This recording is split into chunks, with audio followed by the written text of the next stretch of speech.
Je vous recommande la boutique La Londoloise, c'est Judith Londolé. Si vous voulez être classe, chic, être habillé, être admiré. Parole de Mopao Mokonzi.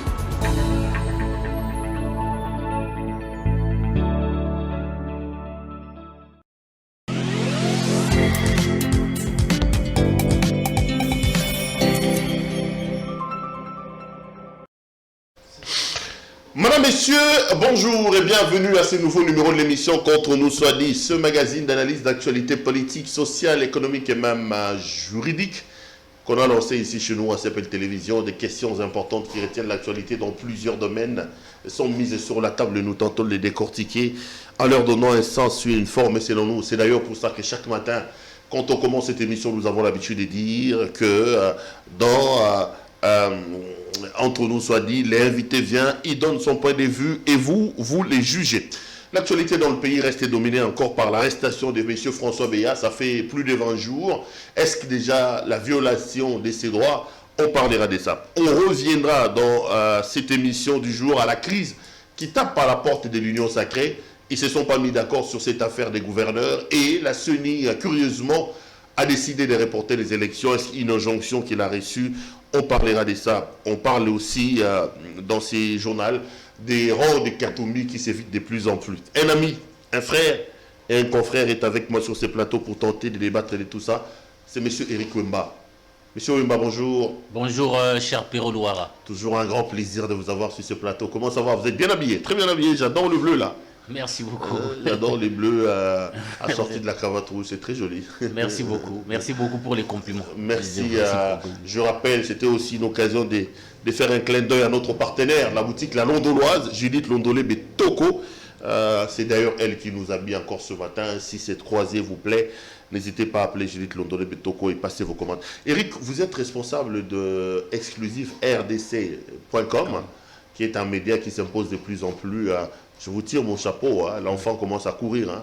Ah oui, on se bat. Hein? On se bat dans cet espace pour avoir notre place aussi. Tout en reconnaissant le travail qui est abattu par les autres, nous essayons d'avoir notre place aussi. Non, ça va, ça évolue plutôt bien et ça se passe plutôt bien avec vous. J'ai lu hier ou avant-hier, vous avez publié un article où vous disiez qu'on a changé des cachots à M. François Béat. Oui, on lui a changé des cellules, des cachots au niveau de la nerf, mais il y a quand même un problème qui se pose. Au-delà du fait il s'agit d'un problème de sécurité de l'État, en croire les porte-parole de la présidence. Même s'il est filles conseiller du chef de l'État en matière de sécurité, il reste un citoyen congolais à part entière qui a des droits. Donc on ne peut pas continuer à les garder indéfiniment au niveau des cachots de la nerf. Donc toi tu penses qu'à l'heure où nous parlons, les droits de M. François Béat sont en train d'être violés? Oui, parce que le problème n'est pas clair. Donc François Béat, s'il a un problème de sécurité de l'État, il doit aller vers son juge naturel pour qu'il y ait un procès finalement. Donc maintenant là, j'ai comme l'impression qu'on l'a arrêté pour commencer à chercher les indices après, c'est compliqué. Donc on arrête d'abord et puis on commence à chercher des éléments pour les indices. Donc quand on arrête un homme d'errant comme François Béat, on suppose qu'on a eu déjà suffisamment d'éléments. Ce n'est pas vous le mettez au cachot et vous commencez à chercher des éléments. Ça commence de plus en plus à renforcer la thèse d'une guerre des clans au sein de la Fatisphère qui est un véritable complot. Donc pour vous, il n'a jamais eu de complot, quoi. Non, j'ai dit, je suis en train d'analyser, cher ami. Pourquoi vous voulez que je sois affirmatif? Nous sommes journalistes, j'analyse. C'est-à-dire ce qui se passe là commence à renforcer la thèse de ceux qui pensent qu'il s'agit d'une guerre des clans au niveau de la Fatisphère. Donc ce n'est pas un problème de coup d'État, ce n'est pas un problème de... Oui. Mais on annonce qu'il y a plusieurs autres personnes qui ont été arrêtées. Parce que la dernière fois que je parlais de ça avec toi, tu t'étonnais, tu disais comment un civil, on n'arrête personne. Mais j'ai lu dans les réseaux sociaux que des dizaines d'arrestations ont été opérées. On a lu, mais bon, personne n'est capable de vérifier, de nous dire. Moi j'ai appelé ces gens-là parce que moi je n'ai pas parlé de ça. Je leur ai posé la question, qui on a arrêté? On annonce, mais on est incapable de nous dire c'est qui qu'on a arrêté, c'est quel général, il était de la garde républicaine, tout ça, quelles sont leurs identités. Ça paraît flou jusque-là, tout ça. Mais moi, je ne nie pas qu'il peut y avoir des problèmes de sécurité de l'État, mais au-delà de tout ce qui se passe, on doit respecter les droits. Les droits de François Béat doivent aussi être respectés, à mon humble avis. Non, mais l'ANR fait encore son travail, il est encore en train d'enquêter. C'est-à-dire que quelqu'un ne peut pas rester indéfiniment là, dans un cachot. Indéfiniment dans un cachot de l'année. Aujourd'hui, ça fait plus de 20 jours, 24, 25. Et donc ça commence à devenir un peu suspect. Et puis en même temps, ce que j'ai dit, ça renforce la thèse de ceux qui pensent qu'il s'agit d'une guerre des clans. Donc pour toi, à ce moment ici, François Béat devait déjà être transféré devant son juge national. Oui, en tout cas, logiquement, sans être dans la faculté des droits comme toi. Laissez la faculté des droits. Oui, je crois que ce sont des notions que tu apprends. Je suis qu'un simple petit étudiant qui vient de commencer. Oui, mais je crois qu'en G3, ces notions-là, tu dois les avoir.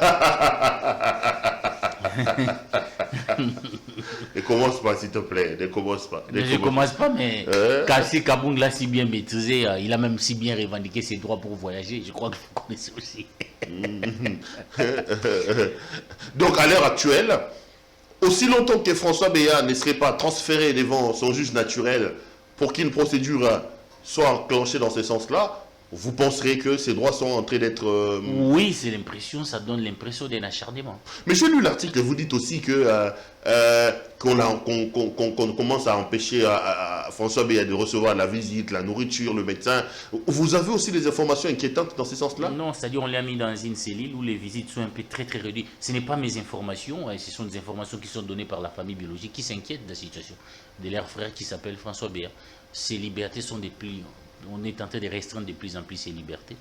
Et ce que j'ai dit, donc, ça donne l'impression d'un acharnement, évidemment aussi d'un règlement des comptes au niveau de la fatisphère. Et je crois que c'est un problème qui nécessairement commence à embêter les chefs de l'État. Ah bon? Ah, moi je crois, parce que quand les gens l'ont arrêté, ils lui ont dit certainement qu'il y avait des preuves. Mais on constate qu'il est là, on est maintenant en train de chercher des preuves. Donc on n'arrête pas quelqu'un d'une grande ambiance, d'un grand citoyen, un grand monsieur comme François Béat comme ça, qui a servi l'État, il faut le dire, depuis Mobutu, depuis Kabila, depuis Tshisekedi consort. Non, mais le porte-parole de Tshisekedi a dit qu'il y avait des indices sérieux de culpabilité. Nous voulons. Donc c'est quand même la bouche autorisée de Tshisekedi. Si vous dites que ça embête Tshisekedi, son porte-parole ne serait pas aussi affirmatif, non? Non, moi j'ai dit qu'il y a des services qui certainement ont donné l'information à Tshisekedi, suspectant François Béat. Mais en même temps, le temps que ça a pris, il devait d'amener toutes les preuves. Donc je pense même qu'avant de les prendre, ils avaient réuni toutes les preuves. Donc j'ai comme l'impression que ces preuves-là n'existaient pas vraiment encore. On les met quelque part, on est en train de chercher des preuves, des fois de lancer des informations, comme si on a arrêté à la JR, mais quand on vérifie, ce n'est pas vraiment évident. Ah, ça, c'était pas des vraies informations? Non, en tout cas, c'est difficilement vérifiable. Les fameuses arrestations annoncées avec pompe là. C'est difficilement vérifiable jusqu'à là. Bah, de toutes les façons, il s'agit de la sûreté et de la sécurité. Laissons les services faire leur travail. Les services doivent faire leur travail tout en respectant les droits. Nous avons choisi la démocratie. Même un criminel a des droits qu'il faut respecter, des droits irréductibles. C'est ce que moi j'appelle des droits irréductibles. Ah oui. Il a des droits qu'il faut respecter. Vous savez, Saddam Hussein, par exemple, quand on l'a arrêté, on l'a condamné. Les voix se sont levées dans le monde libre, dans les ONG des droits de l'homme pour dire que son procès n'était pas équitable. Ce n'est pas parce que quelqu'un est criminel qui n'a pas droit au respect de ses droits, il n'a pas droit à un procès équitable. Donc je crois qu'on doit respecter, surtout que l'IDPS est arrivé au pouvoir sur les fonds de la démocratie et des droits de l'homme. On doit respecter les droits même de François Béat aussi. Ok. On va continuer. S'il y a des problèmes de sécurité de l'État, les enquêtes doivent se poursuivre, mais ça ne doit pas tirer, on ne doit pas tirer les choses à la longueur comme ça. Ok. Attendons voir, on reviendra certainement dans les jours qui arrivent pour essayer de savoir s'il y a des nouveaux développements. L'actualité dans le pays, c'est quand même cette crise qui se profile à l'horizon au niveau de l'Union sacrée. Monsieur Eric Wemba, apparemment, ils ne se sont pas mis d'accord sur la question des partages des responsabilités au niveau des élections des gouverneurs. Quelles sont les informations à votre disposition? Ça brûle au sein de l'Union sacrée. Ça brûle. Il y a d'abord un problème. Il faut savoir que l'Union sacrée a été constituée par plusieurs forces. Une des forces qui a vraiment donné les tonus à l'Union sacrée, ce sont les dissidents du FCC. Jusque-là, c'est ce qu'ils appellent Mosaïque PPRD. Mosaïque PPRD, tous les dissidents du FCC, les Charles Koto, les Guy Mafuta. Mais ils avaient comme principal protecteur Jean-Marc Abound, qui disait même que je serais là pour protéger vos intérêts. Il s'est présenté comme autorité morale. Là. Autorité morale, c'est lui, quand il y avait des problèmes avec les camps Katumbi, lui il disait, ils se sont basés, ils disent que c'était aussi la bonne manière d'affaiblir l'influence des Bemba et des Katumbi au sein de l'Union sacrée, était de s'accrocher à cette frange du FCC qui constituait quand même une forme de majorité. Mais maintenant, avec l'absence de Kabound, on sent quand même des premières couacs. Il y a une difficulté de gérer les ambitions. Donc les premiers couacs est parti parce qu'il y a Kabouya qui est allé s'arranger avec les grands Maradona Bahati. Ils ont fait une liste sans consulter les autres. C'est Kabouya et Bahati qui ont fait ça. Ils ont fait la liste des gouverneurs, ils se sont répartis des postes. Bahati n'est pas Maradona, hein. Il s'appelle Modeste, il s'appelle pas Maradona. Moi je l'appelle Maradona, c'est un dribbleur. Il a dribblé même Kabouya. Parce que de toute façon, il s'appelle Modeste Bahati. Oui, moi je l'appelle Maradona parce que c'est un grand dribbleur, il faut bien le surveiller. Oui, il se met avec Kabouya, il constitue une liste où Bahati se taille la part des lions. Il donne aussi, après ça vient l'IDPS et il minorise tous les autres. Ensemble, tu vois, j'ai vu même là, Jean-Lycée Boussa, des codés réagissent, tout le monde réagit. Mbika il réagit, ça créait un tollé général au sein de l'Union sacrée. J'ai vu les gens du PPRD, les Boussadistes qui ne reconnaissent pas ces tickets-là, ils ne vont pas les soutenir. Je crois certainement qu'ils ont eu peur que ces tickets puissent échouer avec toutes ces frustrations-là. Comme la CENI, c'est là une preuve encore que la CENI n'est pas indépendante. On dit donc il faut d'abord calmer les jets, il faut qu'il y ait une médiation, des arbitrages. J'ai vu Peter Kazadi a dit cette liste n'est pas définitive, il faut des arbitrages et qu'on sort pour aller aux élections. Mais ça donne quand même l'impression que la CENI n'est pas indépendante. Puisque l'Union sacrée ne s'est pas mis d'accord, puisqu'on a, à l'Union sacrée, on a peur de perdre, on reporte les élections pour que l'Union sacrée se mette d'accord. Donc je crois qu'il y a quand même un sérieux problème au niveau de l'indépendance de la CENI, qui avait déjà fixé une date. Nos provinces ont des problèmes, il n'y a pas de gouverneur, il y a des intérimaires. Il y a même quelqu'un qui m'a dit s'il n'y a pas moyen même de passer ces votes-là à main levée pour que les provinces soient gouvernées effectivement. Donc c'est tout ça le problème, donc il y a des frustrations. Non mais à l'Union sacrée on dit que cette liste-là elle est fausse. Hein.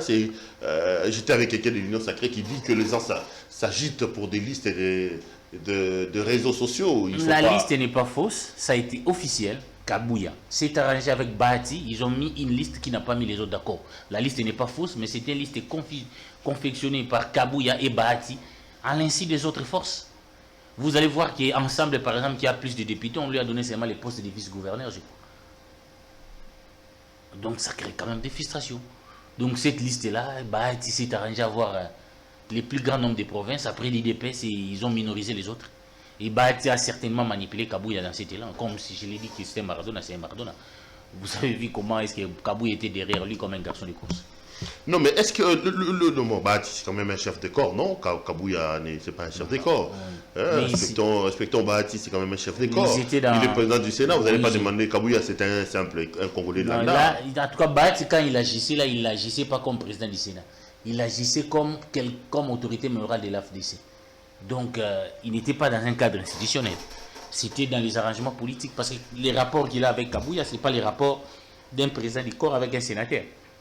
C'est les rapports. Kabouya représente l'IDPS, lui, il représente l'AFDC.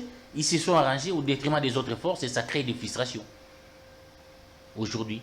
Et malheureusement, ça nous ouvre les yeux sur la dépendance de la CENI à l'actuel. Donc, pour vous, la CENI est une CENI inféodée. Inféodée.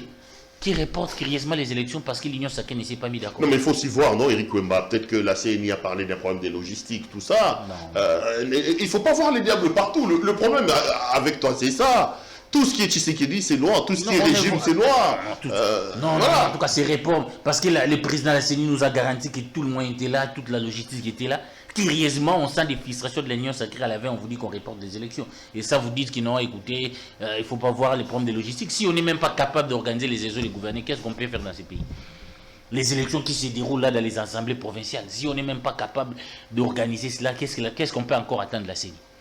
Si on doit tout le temps reporter pour un problème de logistique, moi je pense qu'il y a un problème. Je pense que les problèmes de logistique, pour moi, c'était faux problème. Ces reports est dit essentiellement au fait qu'il y a des fissures au niveau de l'Union sacrée. L'Union sacrée risque d'imploser. Il lui manque quand même, on peut ne pas l'aimer, il lui manque quand même un Kabound. Donc pour vous, Kabound, c'était un élément très très important. En tout cas, dans cette Union sacrée. Moi, je suis objectif, il fédérait tout le monde. Maintenant, Bahati ne s'est pas fédéré parce que Bahati, il voit d'abord sa part dans toutes les négociations. Il appelle Kabouya, il s'arrange dans un coin, non. Il faut consulter tout le monde, voir et faire des équilibres et qu'on sort pour ne pas frustrer les uns les autres. Donc il y a des frustrations. Donc ça commence à devenir, ça va être intenable avec sa Kabound. Ah, oui. On le présentait comme un homme qui n'a rien fait, qui n'est pas aussi fort qu'on le croyait. Non, mais il savait manipuler les gens aussi, il faut savoir. J'ai appris même qu'il a quitté tous les groupes WhatsApp de l'Union sacrée. Il est parti de tous les groupes WhatsApp. Ouais. Vous confirmez, hein, il est arrivé en Grande-Bretagne. Il est arrivé en Grande-Bretagne, dans des conditions, vous savez, mais c'est que nous dénonçons, vous savez, vous connaissez ma position sur Kabound, mais je n'ai pas été d'accord qu'on l'empêche de partir. Et ça, l'événement de Kabound confirme une fois de plus la centralisation du pouvoir, une autre dictature, l'inféodation du Parlement. Parce que, dès mes informations, Kabound a fait 6 demandes pour sortir du pays. On ne lui avait pas accordé. Mbosso ne lui avait pas accordé. Il fallait que Mbosso attende les instructions du chef de l'État. Et Kabound, on l'a dit, il devait voyager sous condition. En arrivant là-bas, il devait faire pas de déclaration politique. C'était ça la condition. C'était ça la condition. On vous autorise à partir Mais on n'a fait aucune déclaration politique là-bas. Aucune déclaration politique. Donc, est-ce que vraiment, parce que Kaboun n'a pas démissionné officiellement, est-ce que vraiment pour un premier vice-président de l'Assemblée nationale de voyager, il faut l'autorisation du chef de l'État? Je crois quand même qu'on doit respecter la séparation du pouvoir dans ces pays. C'est un des principes sacro-saints qui fondent la démocratie. Encore voir si Kaboun va effectivement respecter le mot et ne pas faire des déclarations. On le connaît aussi un enfant turbulent quand même. On va voir s'il va s'émanciper, mais ça va être difficile aussi pour lui. Est-ce que vous pensez, puisqu'on ouvre une petite parenthèse de Kaboun, que Kaboun peut survivre de son éviction de l'UDPS? Il peut survivre, mais difficilement. Il peut survivre difficilement. Il a un avantage, c'est qu'il sort à l'intérieur du système. Donc il peut faire très mal. Mais je crois qu'au niveau du pouvoir aussi, on a pris des dispositions pour les neutraliser. D'abord sur le plan financier, j'ai appris que ces carrés miniers ont été confisqués au niveau des lois là-bas. Donc vous savez, donc c'est ça, donc on va les coincer. Donc on peut même aller, s'il insiste trop, vous avez vu comment on l'a fait souffrir pour quitter le pays. Il devait aller s'agenouiller chez Tshisekedi pour qu'il voyage. Mais politiquement, tu penses que le coup, il est terminé. Est-ce qu'il ne peut pas faire les jeux des alliances, par exemple? Il ne peut pas lorgner Fayoulou, il ne peut pas lorgner Katumbi. Il peut faire mal, j'ai rappelé, il peut faire mal comme Chirac en 81 en France. Appeler à voter un autre candidat qui Tshisekedi. Il n'a pas la capacité d'attirance, mais il a quand même la capacité de nuisance. Chirac a fait quoi en 91 En 91, il avait appelé à voter pour Mitterrand, alors qu'il était avec Jospin dans la famille des Pompidou. Dans la famille politique des Pompidou. De Giscard d'Estaing ou des Pompidou alors? Des Pompidou, c'est Pompidou d'abord. Ok. Tout le deux était ministre. Chirac était ministre de l'Intérieur, Giscard d'Estaing était ministre des Finances. Ok. Et alors quand Pompidou est mort, on a soutenu Giscard d'Estaing par Chirac. D'accord. Mais en même temps, Giscard d'Estaing a constaté, et Chirac a constaté que Giscard d'Estaing voulait les déshériter. Et c'est comme ça qu'il est entré en guerre avec Giscard d'Estaing, bien que tous sortaient un peu de la droite, même si à un moment donné, Giscard d'Estaing disait qu'il est du centre. À un moment, Chirac, même s'il sortait de la même famille politique que Giscard d'Estaing, en 81, il a appelé de voter pour Mitterrand. Kaboun peut les faire, il peut appeler de voter pour Katumbi. Pourquoi pas pour Fayoulou? Pourquoi pas pour un dauphin de Kabila ou Kabila lui-même? Ça peut arriver. La politique la politique est dynamique. Hein. La politique est une éternelle répétition. Quand tu dis ça, je me rappelle avec Balladur, quand on arrive Balladur, Chirac les laisse comme Premier ministre parce qu'il avait des ambitions de devenir président. Lui-même, il pose sa candidature. Malheureusement, il perd. Et il part avec les Nicolas Sarkozy à l'époque, qui étaient des jeunes soldats des Chirac. C'est un peu ça. Rien n'est statique en politique. J'ai comme l'impression que c'est une éternelle répétition. Oui, tout est fait en fonction des intérêts en politique. Rien n'est statique. Les adversaires d'hier peuvent devenir les ennemis d'aujourd'hui. Fayoulou, avant les élections, c'était un grand allié de Tshisekedi. Mais après, ils se sont séparés. Et on a vu donc la politique, tout est fonction des intérêts. Mais il ne faut pas oublier, il y a encore Vital Kamerhe aussi, on ne sait pas, il n'a pas dit son dernier mot. Peut-être qu'il ne sera pas candidat, mais il reste encore influent dans son site Kivu où il peut appeler de voter pour tel autre candidat. Donc n'enterrons pas vite Jean-Marc Aboud quand même. Non, personne ne peut être enterré politiquement. On n'enterre jamais un enterre politique. Même si par contre, moi je ne suis pas d'accord avec Kaboun, je trouve vraiment quelqu'un de piètre politiquement. Mais bon, il a ici qu'il a. Je sais que tu ne l'as jamais supporté, toi. Il est piètre quand même. Mais il a aujourd'hui cette capacité de nuisance parce qu'il sort à l'intérieur de l'IDPS. Donc il y a même à l'intérieur de l'IDPS des gens qui n'ont pas été d'accord avec son éviction. Mais on dit qu'il a fait sa décision finale. Est-ce que vous donnez un peu de chance à ça? Oui, on va voir comment il va s'y prendre. Mais même donné, il doit faire preuve de beaucoup de courage. Même si on va lui prendre des carrés miniers qu'il en avait beaucoup alors là-bas, même si on va lui attenter de procès, bon, en politique, il faut faire preuve de courage. On va bien voir ce que ça va donner. Donc pour vous, cette crise symbolise deux choses. La première des choses, c'est que l'Union commence à avoir des articulations avec les départs des Cameroun. Et puis deuxièmement, c'est l'inféodation de la Commission électorale nationale indépendante. Indépendante. Qui reporte les élections parce que l'Union sacrée ne s'est plus mettre d'accord avec son ticket. Donc là, comment il s'appelle, Kadima le fait pour donner le temps à l'Union sacrée de s'entendre. De s'entendre, parce que j'ai vu Charles Okoto, quand il déteste la liste, il appelle l'implication du chef de l'État. J'ai vu Peter Kazali réagir. Vous savez déjà que Peter avec Kabouya, ça ne marche pas. Certainement qu'au niveau de l'IDPS, certains n'étaient pas d'accord avec la manière de faire de Kabouya. Même au niveau de l'IDPS, il se pose des problèmes. Certains candidats sont contestés au niveau de la base. Donc ça, il y a des sérieux problèmes que les chefs de l'État doivent arranger. Mais ces problèmes-là, autrefois, étaient arrangés par Kabound. Maintenant, Tshisekedi devait être appelé lui-même à s'impliquer, alors qu'il a beaucoup de charges de l'État, à s'impliquer pour fédérer, pour mettre tout le monde d'accord. Ça va être très compliqué alors, hein? Attendons voir. Hein? Ça veut dire qu'au mois de mars, ici, la session du mois de mars risque d'être assez explosive. Hein? Ah, c'est explosif parce qu'on doit donner des garanties au FCC. Le FCC qui a traversé, on doit lui donner beaucoup de garanties. À chaque moment. La mosaïque FCC. Ah oui, parce qu'il constitue une frange importante au niveau de l'Union sacrée. Donc s'il décide de quitter l'Union sacrée sera affaiblie. Attendons voir ce que ça va donner. Est-ce que vous croyez encore aux élections? Vous pensez qu'on aura élection en 2023, M. Wimba? Parce que bon, là on parle des élections des gouverneurs qui commencent déjà à poser problème. La CENI vient d'évoquer un report. Allons un peu de manière générale sur les élections présidentielles législatives en 2023. J'ai l'impression, moi, en regarder les choses, que petit à petit, les décors d'un report commencent à être plantés. Oui, justement, donc il y a un problème. Tout dépend maintenant de Tshisekedi, vous savez. Donc il doit voir s'il a des schémas, soit glisser, mais il sait aussi que glisser ne sera pas bien pour lui, soit imposer un coup de force électorale. Mais on ne sait pas comment ça va finir aussi. Glisser ne sera bon pour lui, quoi faisant? Ça va lui donner 2-3 ans encore, non? Un peu comme un peu Kabila. Écoutez, vous savez, Kabila, quand il a glissé, il était obligé de partager les pouvoirs, même avec les Tchibal. Il était obligé de partager les pouvoirs avec les jeunes de l'opposition, avec qui n'ont jamais partagé son pouvoir, son programme. Donc, justement, il va imposer. Moi, je ne suis pas prophète, mais j'estimais quand même que le glissement était une erreur politique fatale de Joseph Kabila. Peut-être, s'il avait organisé les élections dans les délais, il pouvait imposer son Tchibal. Son Chadar. Son Chadar, je parle de Tchibal. Écoutez, je ne sais pas comment ça me revient, les noms de ces premiers ministres atypiques. Écoutez. Ah, Tchibal, c'est un premier ministre atypique. Atypique. Non, c'est quand même lui qui vous a amené aux élections. Hein. Ah oui, bon.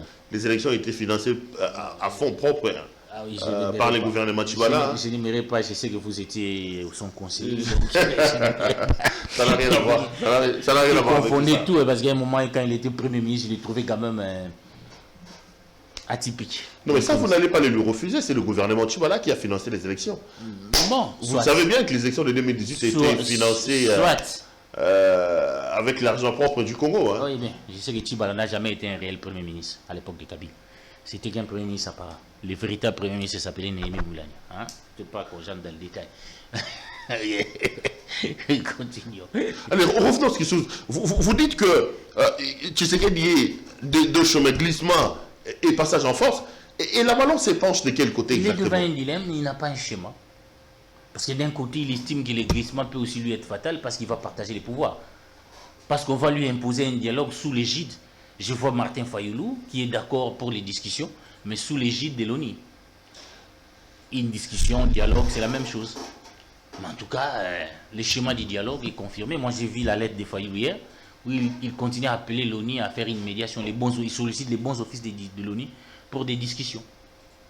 Parce qu'hier, quand on évoque l'accord cadre d'Addis Abeba, un des points de cet accord, c'est des discussions entre Congolais. Est-ce qu'on ne va pas revenir dans les cas de DIPA? Est-ce que c'est le meilleur schéma pour Tshisekedi? Ça peut aussi être un mauvais schéma, les dialogues. Mais en même temps, un coup de force électorale, on ne sait pas comment ça va finir, parce que ce n'est pas toujours facile de gérer la crise post-électorale. Ce n'est pas toujours évident. Ou alors, il va dans ces négociations-là, ou alors il fait un coup de force en allant aux élections. Est-ce que vous pensez que Kabila, qui avait l'armée, qui avait tout, n'a pas su imposer Chadari? Tshisekedi, même s'il a Kadima, même s'il a dédonné Kalouba à la Cour constitutionnelle, il peut s'imposer et faire un passage en force. Bon, Chadari, c'était difficile. Vous savez, Chadari, c'était les dauphins de Kabila qu'on a pratiquement présenté en dernière minute. Mais il n'avait pas aussi une bonne réputation. C'était quand même difficile. Mais Kabila s'est imposé. Mais Kabila n'a pas réussi il n'a pas réussi à l'imposer. Mais Kabila s'est imposé en 2011 ici. Vous savez dans quelles circonstances qu'on a organisé les élections de 2011? Où Tshisekedi père n'avait jamais accepté les résultats. Je me souviens, j'étais au journal EFA. Nous avons assisté au phénomène que des présidents ont prêté serment ici au Congo. Mais vous voyez, donc je crois que Kabila est en train de balancer, et Tshisekedi est devant un dilemme, il n'a pas un schéma clair. On tâtonne jusque-là. Non, c'est ce que je posais la question de savoir, est-ce que vous voyez Tshisekedi capable d'organiser des élections qu'il va perdre, ou s'il perdait, ou il va gagner, je ne sais pas. Est-ce que s'il perd, il est capable de s'imposer les forces? Ah oui, il est capable de s'imposer, il contrôle la CENI, il contrôle la Cour constitutionnelle, il peut s'imposer, il contrôle aujourd'hui, évidemment, l'appareil de l'État. Je pose la question autrement. Vous êtes analyste et vous êtes journaliste dans ce pays. Est-ce que vous pensez que si les élections sont organisées aujourd'hui, M. Tshisekedi a la chance de passer comme président de la République? Non, c'est-à-dire logiquement, il n'a pas la chance de... J'ai vu quand même un de ses communicants hier dire qu'il a 4 sur 10, mais personne ne va les battre. un raisonnement un peu tordu. On ne peut pas dire que quelqu'un a fait 4 sur 10 et penser qu'au Congo, il n'y a pas quelqu'un qui peut faire mieux que Tshisekedi. J'ai trouvé quand même ces raisonnements assez tordus. Il est clair qu'aujourd'hui, Tshisekedi ne peut pas gagner parce qu'il y a une véritable tension sociale. Il y a les dossiers RAM qui n'est justement pas clair, qui est considéré par une bonne partie des Congolais comme une escroquerie d'État. Et toute cette image de détournement, où on voit la jouissance, où on voit même un Press of Congo, tout ça va jouer à sa défaveur. Moi, je ne vois pas comment Tshisekedi va gagner les élections. Si vous voulez parler d'Anthony, sur les images qu'on attribue là, on dit qu'il s'agit d'un certain Anthony. Il est jeune, il fêtait son anniversaire, il a le droit de le faire. Hein. Je pense quand même que dans ce pays, on en fait un peu trop aussi, Eric Wemba, quand même. Écoutez, à cet âge-là, tu ferais la même chose que lui, que les jeunes hommes là, non? Peut-être vous ne le savez pas, il est représentant de l'État congolais dans les contrats chinois. Il est pratiquement Anthony, vous ne le savez pas. Vous ne le savez pas. Donc moi, je ne les juge pas forcément comme fils de Tshisekedi, je les juge aussi comme représentant de l'État congolais dans les contrats chinois. Il a été nommé représentant de l'État congolais dans les contrats chinois. Donc tu as été scandalisé de le voir en train de... oui, je me demande si l'IGF ne peut pas vérifier comment il gaspille beaucoup d'argent comme ça. L'IGF doit vérifier? Oui, parce qu'il gère quand même, il gère. Il est PCA de la Sicomine, pratiquement. Vérifier. Wow. Ça, on apprend. Wow. Anthony Tshisekedi, le fils de Félix Tshisekedi, est PCA à la Sicomine. Oui, il est représentant de l'État congolais dans les contrats chinois. Alors quand il gaspille comme ça l'argent, vous dites que c'est le fils de Tshisekedi. Bon, nous sommes dans un pays où les scandales ne nous scandalisent pas, ça ne vous scandalise même pas. Moi, j'ai des sources introduites qui m'ont donné cette information. Vous savez que Sarkozy voulait nommer son fils dans un poste donné. Vous avez vu comment la face a réagi. Hein? Bon, ici, ça ne nous scandalise pas. Moi, j'avais tweeté, ils disent, mais non, Anthony est là, il est congolais, ça peut continuer. Mais vous voyez donc. Non, mais moi je parlais par rapport à ce que tu dis, Prince of Congo. Ça t'a scandalisé qu'on dise de lui qu'il est prince. Oui, parce que non seulement il est le fils de Tshisekedi, mais il est représentant de l'État congolais dans le contrat chinois. Bon, cet aspect-là, peut-être que moi je ne l'avais pas. Mais moi, cet aspect, c'est là où moi je tiens quand même. Bon, je comprends parce que moi j'ai trouvé ça assez. Faire un procès à un jeune de cet âge-là qui fête son anniversaire, bon, je me disais. Il est jeune, il a l'âge pour s'amuser un peu. Oui. Les défauts, c'est peut-être parce qu'il est filmé, parce que bon, après, il a le droit de vivre, hein, les jeunes hommes. À son âge, tu faisais pratiquement la même chose aussi, non, Eric Wemba? Oui, peut-être pire que lui, non? Non, parce qu'il a un statut qui n'est pas le statut. Il est fils du président et représentant de l'État congolais dans le contrat chinois. Donc, nous pouvons regarder quand même ce qu'il fait. Qu'est-ce qui a choqué dans cette image-là pour toi? Ça donne l'image que tout le monde avait de ses pouvoirs, la jouissance. Ça donne quoi? L'image de tout le monde, que nous tous nous avions de ses pouvoirs, des jouisseurs. Ce pouvoir est un pouvoir de jouisseur? Bah, évidemment. Qu'est-ce qui te... Tu es trop dur avec le pouvoir. Ils sont en train de parler Perrault, c'est un pouvoir des jouisseurs, c'est clair. Le pouvoir... Ils jouissent en quoi? Moi, je ne comprends pas. Ils sont des jouisseurs. Ce sont des jouisseurs en quoi? Ce sont des jouisseurs en quoi? Vous le savez, Perrault peut passer, vous le savez que c'est un pouvoir des jouisseurs. Ah bon? Ce pouvoir qui nous a quand même, qui nous a aidé à mettre hors d'état de nuire Kabila, qu'on disait si on pouvait refaire la vie, je me pose la question, pourquoi avoir tant dépensé d'énergie pour chasser Kabila? Pour nous présenter l'alternative. En tout cas, moi je dis que s'il fallait refaire la vie, Kabila pouvait rester. Attends, si tu ne veux pas présenter des excuses à Kabila? Je dis vraiment, en tout cas, si ce n'était que ça l'alternance, je l'ai dit et je le répète, Kabila pouvait rester. Tu veux demander pardon à Kabila? Je ne lui demande pas pardon. Peut-être qu'il y a mieux que Kabila, mais ce qu'on nous présente maintenant, je dis que s'il fallait refaire, si ce n'était que ça l'alternance, Kabila pouvait rester. Ah bon? Madame, Monsieur, vous suivez l'émission Contre nous, soit dit notre invité du jour, c'est Monsieur Eric Wemba, qui, avec lui, on revient un peu sur un certain nombre de choses concernant l'actualité politique en République démocratique du Congo. N'oublions pas que les gens ont le droit de vivre. Peut-être, c'est la médiatisation, mais après... ce qui fait que quand vous avez également vu le président dans son tricycle, là, vous aussi, vous étiez scandalisé. Oh. Dans la voiturette, là où il y a des... Je sais pas, là, j'ai pas de preuves. Bon, je sais pas, on est tout le temps scandalisé. Vous savez, quand vous gérez l'État, là, il faut faire attention avec certains petits détails. Il faut faire attention avec certains petits détails. Il faut faire attention dans un pays où les gens souffrent. Il faut quand même une certaine sobriété. Vous savez, on peut tout reprocher à Kabila. Il y avait des habits. Mais il était difficile de voir quelqu'un comme des Kabila en train de faire ce que nous avons vu avec un Prince of Congo, qui nous rappelle encore l'époque de Saddam Hussein. Aujourd'hui, nous sommes en Prince of Congo. Ah ben oui, ça nous rappelle un peu les problèmes de Saddam Hussein. Ouais, bah. laisse les jeunes hommes y fêter son anniversaire. C'est quoi le problème? J'ai rien contre, mais je constate tout simplement, ça nous rappelle un peu l'époque de Saddam Hussein. Qui est Congolo Mobutu. Mobutu, qui pouvait arracher, prendre là. Il disait même que Congo est à l'opang ou là-bas.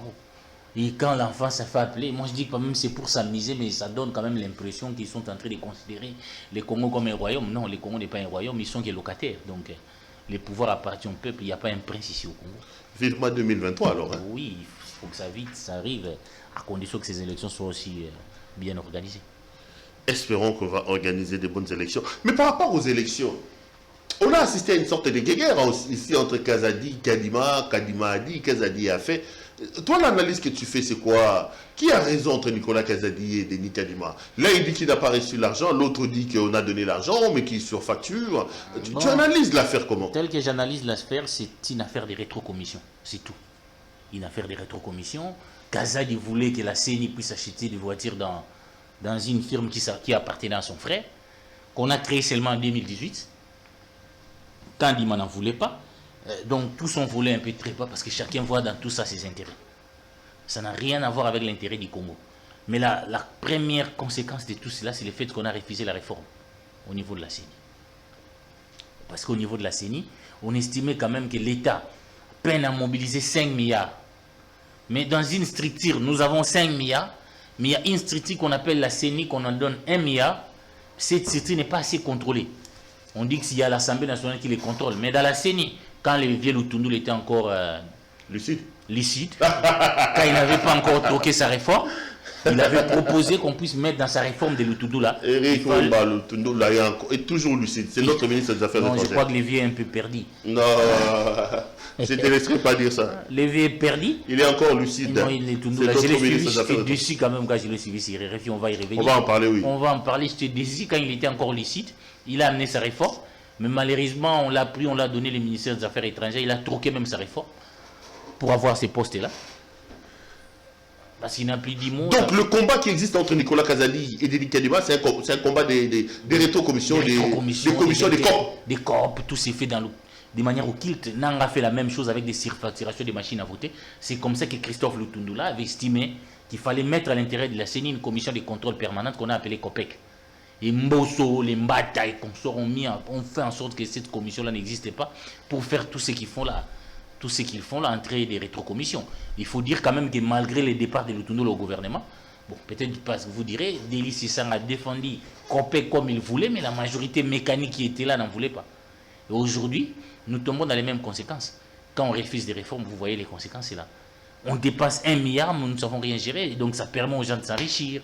Il y a des implications. Tel voulait mettre aux finances de la CENI quelqu'un de sa famille politique. Il y a tout ça qui remet en cause même l'indépendance de la CENI. C'est vraiment ça. C'est une affaire d'argent et de rétrocommission, la guerre entre Kadima. Tous ont péché, tous sont privés de la gloire de l'heure. C'est Ali Babé, c'est 11 voleurs. Donc, ça va nous compliquer un peu la tenue des élections, ces choses-là. Oui, bon, parce que là, la CENI n'est pas que les élections, c'est aussi une affaire de business.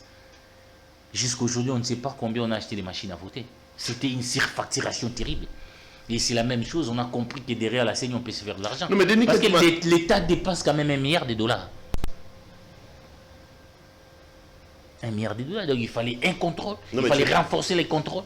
On a refusé cela. Tu étais avec moi au dîner offert par le Premier ministre. Il a dit qu'il y a des commissions qui tablent pour réduire sensiblement les budgets des élections. Oui, on doit voir comment l'argent est dépassé. Oui, mais je vois le Premier ministre a raison, mais entre-temps, tant qu'il n'y a pas de contrôle, comment on va contrôler? Il n'y a pas un contrôle, la CENI évolue comme ça, comme un électron libre dans ces pays. Et les contrôles qui est fait à l'intérieur de l'Assemblée nationale est très complaisant, depuis toujours. Parlons justement de contrôle. Il y en a un qui fait un travail assez remarquable ici, les patrouilleurs Gilles Alenguete, qui se rentrent dedans avec tel, qui n'est pas facilité aussi par certains classiques de ces régimes, parfois aussi par la justice. Mais il a fait un rapport, on m'a dit, tu as lu la copie, je ne sais pas moi, dans tes sources, au niveau de la AAC, Autorité de l'aviation civile. Oui, au niveau de l'Autorité de l'aviation civile, il y avait des inspecteurs des finances qui ont mené une enquête. On a découvert beaucoup de cadavres dans le placard. Il y a Tchumbe, les Chichina là-bas qui font du n'importe quoi. Ils se donnent des primes indies, des montants, beaucoup de l'argent. Tchumba et qui? Les Senchina, je crois. Les Senchina. C'est qui les deux là? Sont DG et PCA de l'Autorité de l'aviation civile là. Ils se donnent des avantages indis Beaucoup, donc on a découvert beaucoup de cadavres que je ne saurais énumérer dans le placard là. Ils ont fait les rapports. Mais jusque-là, puisque l'autorité de l'aviation civile ne dépend pas du ministre du portefeuille, dépend directement de Chéribin Okende. On ne comprend pas pourquoi Chéribin jusque-là n'arrive pas à sanctionner. Et je tiens à l'interpeller quand même jusque-là pour qu'il puisse... Sinon, il va être coupable de ces détournements. Non, mais sur ce point-là, Madame la ministre du portefeuille a dit que le ministre ne recevait pas les ordres d'Alenguete, non? C'est au conseil des ministres de décider de la suspension des mandataires. Sinon, ça veut dire que c'est un instrument qui a montré qu'il y a des détournements. On n'a pas intérêt. L'ADEL s'est trompé parce qu'à la fin des comptes, il est allé voir la ministre de la Justice pour dire que finalement on doit poursuivre ces gens-là. Non seulement on doit les poursuivre, ils doivent remettre de l'argent. Mais ici, il s'agit d'un problème qui concerne le ministre des Transports, qui certainement a déjà ces rapports-là, qui ne sait pas frapper les gens qui sont à la tête de l'autorité de l'aviation civile. Donc, Chéribin doit frapper, sinon il risque d'être complice. Simplement de ce qui se passe. Il y a donc un là, rapport. c'est terrible. Les rapports, il y a accablant. Accablant. Beaucoup de. Et dans ce pays, comme le détournement, c'est toujours en termes de millions. Là aussi, c'est des millions qui ont. C'est des millions, c'est des $1000, c'est des réunions. On fait une réunion, on se donne des primes. On donne des primes qui ne sont pas prévues dans la loi. Ces gens-là, les PCA et le directeur général, se donnent des avantages exorbitants. Des passations des marchés sans respecter les normes. Beaucoup de choses. Les rapports, il est accablant et ça décrit même l'image du pays. Donc je ne comprends pas pourquoi Chéribin Okende n'agit pas. En tout cas, je l'interpelle ici, c'est quelqu'un que j'ai codé, qui fait un bon travail depuis qu'il est là, qui se montre quand même loyal par rapport aux autres, mais dans ces dossiers ici, il risque de laisser ses plumes s'il continue à rester silencieux face à cette situation qui se passe à l'autorité de l'aviation civile. Il y a des plaintes des agents, il y a l'inspecteur général des finances qui a fait un contrôle, il faudra frapper, il ne faudra pas consacrer l'impunité en système dans ce pays. Un des mots de ce pays, c'est l'impunité. Tshisekedi l'avait dit quand il était Premier ministre. Depuis toujours, tant qu'on ne va pas frapper, seul l'IGF peut être de bonne foi faire un rapport, mais seul les rapports de l'IGF ne suffisent pas. Encore qu'il faut frapper, non seulement frapper, faire en sorte que l'argent détourné puisse rentrer dans les caisses de l'État. Non, mais tu parles de l'argent détourné. Tu es quand même content, finalement, le gouvernement a décidé de la suspension du RAM. J'apprends que c'est au mois du 1er mars dernier que la décision va rentrer. Non, je ne suis pas content. C'est une bonne décision. La suspension des rames, c'est bien, mais ce n'est pas suffisant. Ce n'est pas suffisant, parce que vous ne pouvez pas vous réveiller matin. Il y a une taxe que vous nous avez prise ici. On n'a jamais dit si c'est de la redevance ou c'est une taxe. Après, vous dites que vous suspendez. Alors qu'au niveau de l'Assemblée nationale, on avait mis une commission d'enquête parlementaire qui a démontré que cette taxe n'est pas retracée dans le budget de l'État. Où va cet argent? Et des questions qu'on se pose de se demander comment un pouvoir s'est organisé pour escroquer son propre peuple. Je crois que dans les urnes, en tant que journaliste, nous allons demander aux Congolais de se souvenir de ces rames-là. Comment on a escroqué notre argent. Et tu appelleras à ne pas voter Félix Tshisekedi. Ah non, en tout cas, je l'appellerai. Moi, je l'appelle parce que tant qu'on ne va pas justifier, tant qu'on ne va pas... Comment un peuple qui souffre, on a pris des impôts, des taxes qu'on ne sait pas justifier. Un matin, on vous dit qu'on a suspendu et moi, je dois faire la paix. Ça, le travail des journalistes, c'est de venir dire voter tel, voter tel. Non, moi, je ne vais pas dire... Non, BBC Moussalate. Les médias ont un rôle à jouer, celui d'aider les citoyens à bien faire les votes. Et toi, tu diras quoi? Ne votez pas Félix Tshisekedi. Je ne dirai pas voter pour tel ou tel, mais j'ai dit quand vous irez voter, souvenez-vous des rames. Vous voulez que je les dise autrement, je vous l'explique. Souvenez-vous des rames. Les médias ont un travail à faire. Si un homme comme Fillon n'a pas été... Parce que BBC Moussalate, peut-être que vous voulez transformer les journalistes à un homme mécanique. Il vit dans une société. Il a le rôle d'orienter les votes des gens, de dire aux gens de faire un bon vote pour nos intérêts à nous tous. Sinon, Fillon sera président en France. Parce que dans les sondages, il était plus que Macron. Mais il fallait qu'il canal enchaîné démontrer qu'il ne faut pas voter ces messieurs. Il ne faut pas le voter. Il était député. Il y a eu les problèmes des emplois fictifs que vous connaissez. On ne l'a pas voté. Même on n'était même pas au deuxième tour. Pour la première fois, la droite historique n'a pas été au deuxième tour en France. Et quand moi j'ai dit qu'il y a un problème des rames ici, il ne faut pas voter, vous dites que Tobé c'est Moussala. Ah, je crois que vos états généraux vous ont un peu envoûté. Hein, franchement. Le travail des journalistes, c'est de dire bon, votez Moutouté, votez Moutouté. Non, le travail des journalistes, il est au service de l'opinion. Il met un certain nombre d'informations au service de l'opinion. Tant qu'on ne va pas justifier comment est-ce que cet accès des rames qui a été perçu, tant que cet argent n'a pas été retracé dans les caisses de l'État, Congolais, souvenez-vous des rames. Comme Canal enchaîné a dit aux Français, voilà M. Fillon. Vous voulez faire des messieurs comme ça, président? Il a engagé ses enfants, sa femme toucher l'argent de l'État de manière fictive. Alors vous voulez moi m'empêcher d'éduquer la population? Ah non, moi je ne serai pas un journaliste mécanique. Je serai là les chiens de garde de la démocratie et de la bonne gouvernance. Éric Wemba, patron d'Exclusive RDC.com, c'est donc avec lui que nous sommes en train de faire cette émission. en prenant comme ça des grands sujets d'actualité. Et l'actualité, c'est aussi le refus qu'on a fait on a parlé des Kaboul qui est finalement parti. Zoé Kabila, vu qu'on a refusé qu'il parte, Matata Ponyo devait aller enterrer sa sœur à Lubumbashi. On l'a débarqué de l'avion. Peter Tiani a vu aussi quelques complications à l'aéroport. Moi-même aussi, parfois. Ça vous inspire quoi? Aujourd'hui, ça devient compliqué que de traverser le... En fait, tous les cas, je dénonce, mais le cas de Matata, moi, je n'ai pas d'affinité avec Matata, ça a été quand même flagrant, l'état de Matata. Ça m'a appelé à me poser la question, si ceux qui dirigent ces pays sont réellement des êtres qui épargnent. Je l'ai dit et je m'assume. Parce que je considère que même dans le monde, même à l'époque de Mobutu, un être humain, même s'il est prisonnier, il a des droits irréductibles. Matata a perdu un membre de sa famille. Il devait se rendre à Lubumbashi, on l'empêche de partir. Je pense qu'on a dépassé le seuil de l'inacceptable. À l'époque de Mobutu, moi je connais, j'ai eu mon oncle. Quand ma mère est décédée, il était en prison, on l'a fait sortir pour aller pleurer sa sœur. Mais Matata, et je peux même plus loin, Jean-Pierre Bemba, détenu au niveau de la haie. Matata n'est même pas détenu, il n'est même pas condamné. À plus forte raison, Jean-Pierre Bemba était détenu, mais il a eu quelques heures de liberté pour aller pleurer son père en Belgique. Moi, je pense qu'on est en train de nous arranger même notre humanité. C'est très grave ce qui s'est passé avec Matata.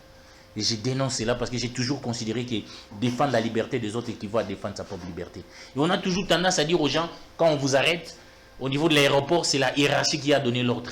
Ça me paraît un peu pathétique. Il faut arrêter. L'IDPC est venu au pouvoir sur les fonds de l'état des droits. Il faut laisser les Congolais jouir de certains droits, surtout d'aller plairer les membres de leur famille. Si on a fait ça à Jean-Pierre Bemba qui a été condamné, Matata n'est pas condamné. La Cour s'est déclarée incompétente. En principe, si nous étions dans un état normal, il devait recouvrer ses inimmunités. Mais Bahati ne veut pas que Matata puisse recouvrer ses inimmunités. Il est certainement manipulé. Mais avec les cas Matata, on a dépassé les seuils de l'inacceptable. L'actualité, c'est aussi Moïse Katumbi qui, petit à petit, commence à se faire lâcher par certains de ses classiques. J'ai lu un article publié par nos amis d'Okapi News, je crois, qui disait que 4 des ministres des Katumbi ont décidé donc d'exprimer leur loyauté à Tshisekedi. On parle de la vice-ministre de la Défense, d'Eli Sesanga, qui a même tourné les doigts d'Eli Sesanga. On parle de Moïndo Nzangi, on parle de Kissa Mwando, on parle de Lutundula, qui lui aussi, il a dit qu'il va... Vous avez suivi l'interview de Lutundula. Est-ce que tu penses qu'aujourd'hui, Tshisekedi est en train de débaucher dans le cœur même du katumbisme? Oui, en tout cas, Tshisekedi est en train de transformer l'union sacrée avec ce que Kabila avait avec les FCC. Bon, on a détesté Kabila en limite. Vous savez, Kabila a mis un gouvernement d'union nationale où tout le monde est venu. À un moment, ils ont lancé les fronts communs pour les Congo, où on a vu certains opposants, les Boussa, qui étaient virulents contre Kabila, faire la campagne de Kabila. Donc, on voudrait transformer aujourd'hui l'union sacrée, comme les FCC, faire en sorte que tous ceux qui viennent dans le gouvernement, ils partagent les bilans soit dit de Tshisekedi, ils doivent travailler pour qu'il continue. Quand bien même que c'est un gouvernement de coalition, quand bien même que l'union sacrée n'est pas une plateforme électorale, mais justement, on prend une dérive dangereuse. Et moi, je suis sérieusement déçu par quelqu'un comme Lutundula. Mais pas surpris totalement, parce que depuis des listes, Lutundula n'a jamais été constant. C'est quelqu'un de très versatile. Lutundula? De très très versatile.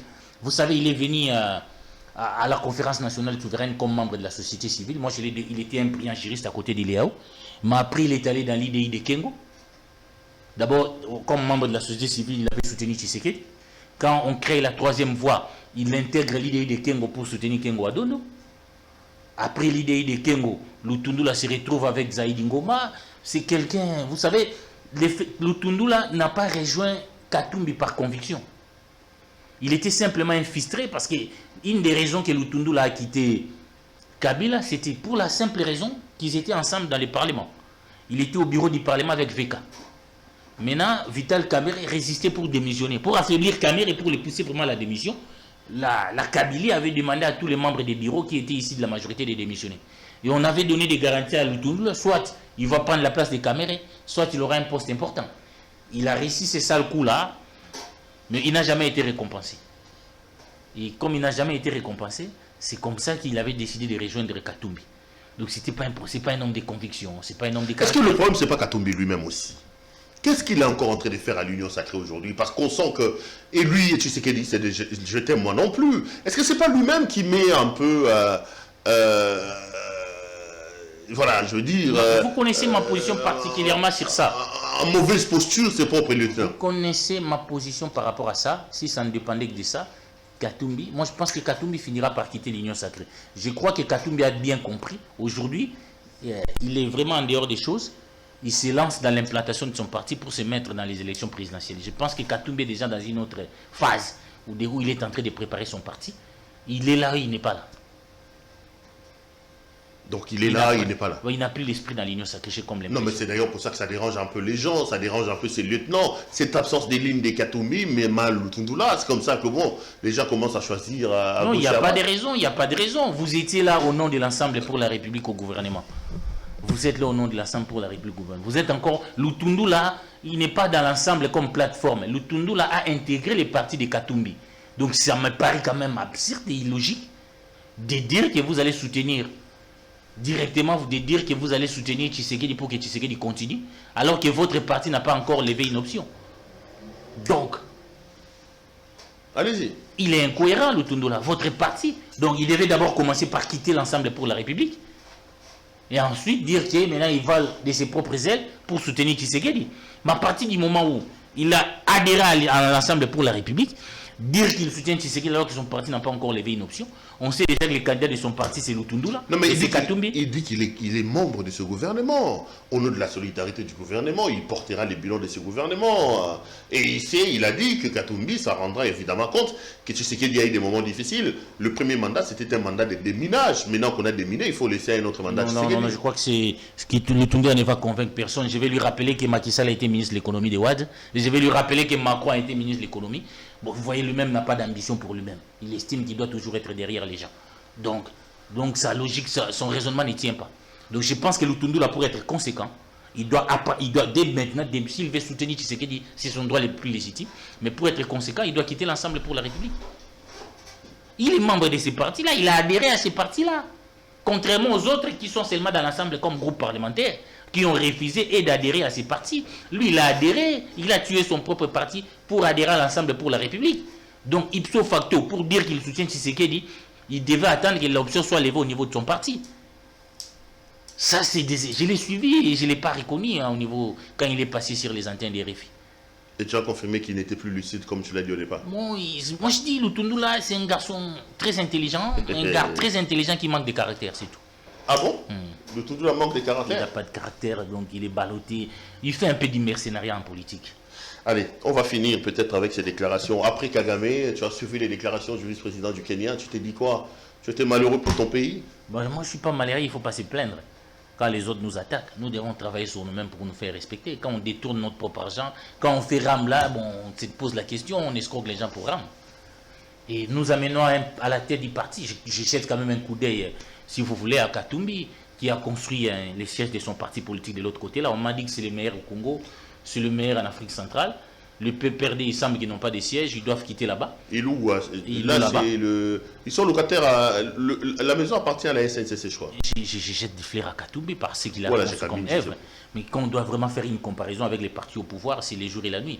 Comment nous, on n'était tout pas envoûtés de croire que Tshisekedi va réaliser des choses quand vous avez un parti politique qui a des toilettes bouchées? Les minimums. Ce n'est pas moi qui l'ai dit. Chilumbo dit qu'on cotisait, Kaboun détournait notre argent.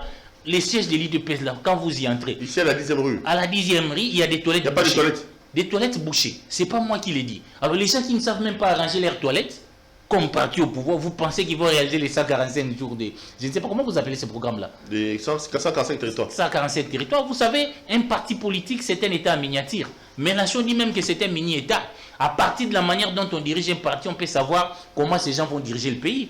Alors, vous pensez vraiment, moi, quand j'ai dit quand même à la population, je n'appelle pas les gens de voter, mais je demande aux Congolais, est-ce que vous pensez un parti politique qui a fait 3 années au pouvoir, qui n'arrive même pas à arranger ces toilettes qui sont bouchées, va arranger le pays? À vous de voter, je ne vais pas voter à votre place. Non, mais je suis là pour vous orienter, peuple. Ah bon? Oui. L'UDPS a des toilettes bouchées. Bouchées, c'est pas moi, c'est Chilumbo qui l'a dit. Sakambongo. Et il a même ajouté que tous les députés, on les rationne à la source, comme on dit, $500. Même les présidents de la République cotisent. Mais que faisait cet argent avec Kabound? On n'arrive même pas, nous avons des toilettes bouchées. Vous trouvez vraiment un État pité, les sièges de l'UDPS? Mais les gens qui sont au pouvoir, qui n'arrivent même pas à arranger leurs sièges, vous pensez qu'ils vont réaliser des programmes 100 jours? C'est comme ça qu'ils échouent partout. Donc, c'est là la preuve que, voilà, moi, je suis en train, je n'appelle pas les gens de voter, mais je suis en train de donner des éléments pour que les Congolais votent en conséquence à 2023. Voilà. Si vous voulez. Katumbi, c'était que tu es. Je ne suis pas Katumbi. Non, mais c'est ce que ça veut dire. Si l'UDPS n'a pas un bon siège avec des toilettes bouchées, donc Katumbi qui a créé un siège. Fayulu a un bon siège. Attends, Katumbi qui a un siège, maintenant tu dis c'est le plus grand, le plus beau de l'Afrique centrale et même du pays, votez Katumbi. C'est ce que tu veux dire. Je n'ai pas dit de voter Katumbi, mais il est un candidat sérieux. Autant Fayulu, si vous comparez aujourd'hui les sièges décidés avec l'UDPS, Fayulu a fait mieux. Parce que là, donc, moi je suis en train de dire quand même que tout sauf l'UDPS quand même en 2023. Si je peux orienter les gens. Et je l'ai dit, je m'assume. Tu battras campagne contre Félix Tshisekedi. En tout cas, moi je ne bats pas campagne déjà, j'appelle le peuple comme Canal Enchaîné.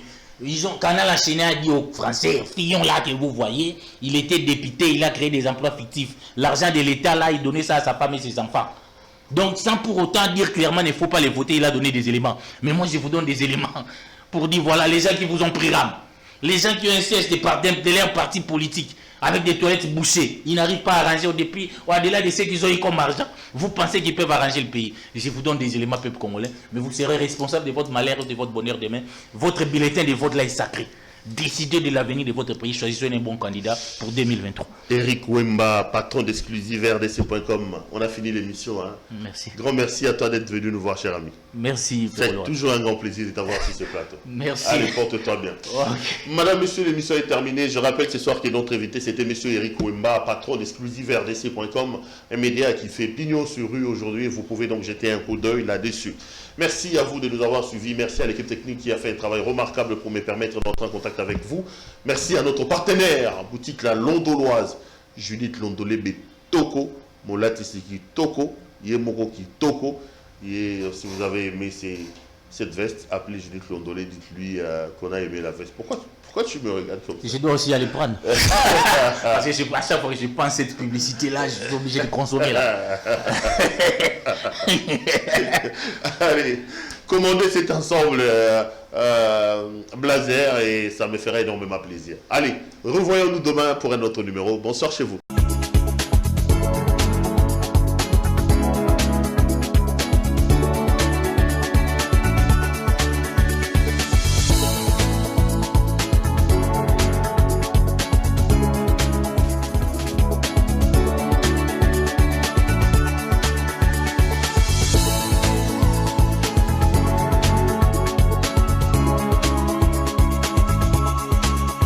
Je vous recommande la boutique La Londoloise, c'est Judith Londolé.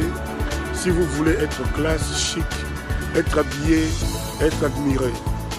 Parole de Mopao Mokonzi.